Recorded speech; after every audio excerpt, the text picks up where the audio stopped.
Hello friends आपण देखुछंती कुछ extra Odia YouTube channel चलतु देखिबा 29 एप्रिल रहस्य कौन।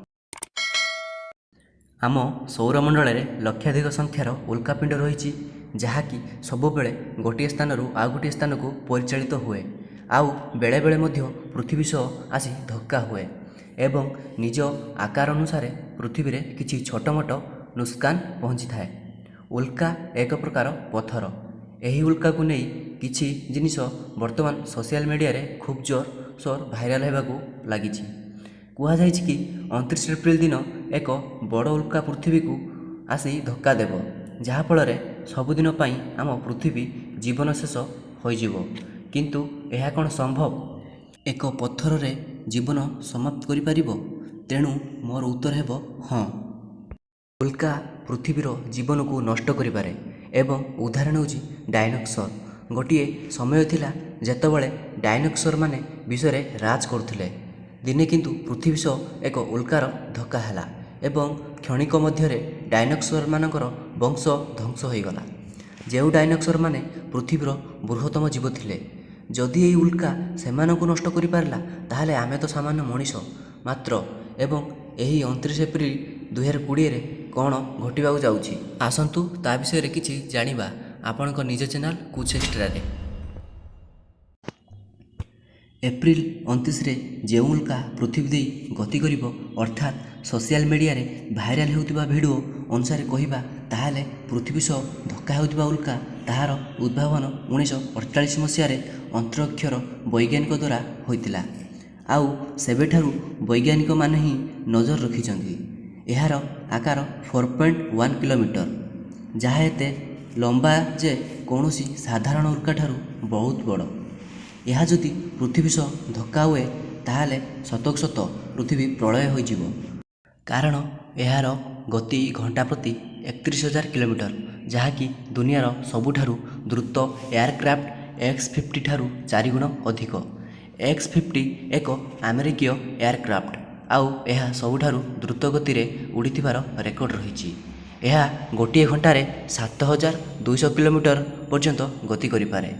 जेबे भी कौनसी गजब आसे जेउथिरे पृथ्वी नष्ट हेबार कथा किंबा मानव समाजर अंत हेब कथा आसे तापरे लोक माने सही विषय उपरे भिन्न भिन्न प्रकार मेसेज और वीडियो बनाई थांती एवं भूल आउ मिछ खबर सबुआड़े भाइराल हेबारे आरंभ हो जाए।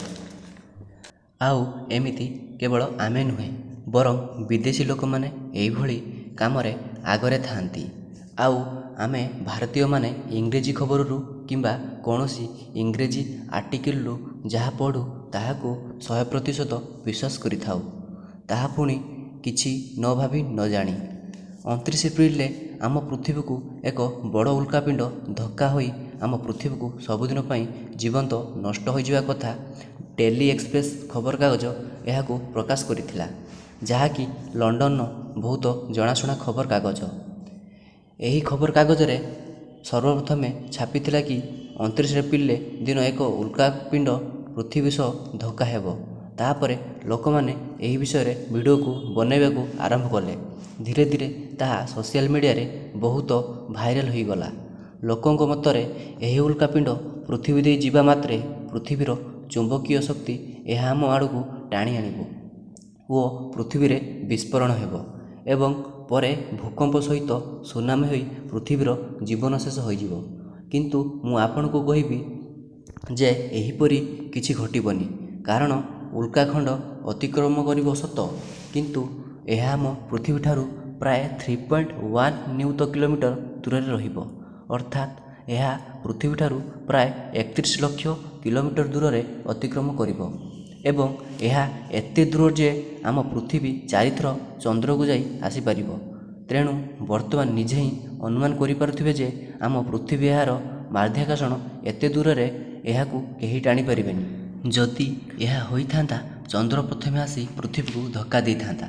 वर्तमान आपण चिंतित भाबुथिबे जे एहार प्रमाण कौन। मु जा कहूची यह संपूर्ण गुण सत। मु जाने आपण कुछ एक्स्ट्रा उपरे कम नासा उपरे बेसी विश्वास करती। नासा द्वारा ही कहुई କି ଏହି ଉଲ୍କାପିଣ୍ଡ ପୃଥିବୀ ସହ ଧକ୍କା ହେବନି ଏବଂ 29 ଏପ୍ରିଲରେ 3.1 ମିଲିୟନ ଦୂରକୁ ଚାଲିଯିବ। ଯଦି ଭିଡ଼ିଓଟି ଭଲ ଲାଗିଲା ତାହେଲେ ଭିଡ଼ିଓକୁ ଲାଇକ୍, ସେୟାର, ସବସ୍କ୍ରାଇବ୍ କରନ୍ତୁ। ଦେଖା ହେବା ଆଉ ଗୋଟେ ଇଣ୍ଟରେଷ୍ଟିଂ ଭିଡ଼ିଓରେ।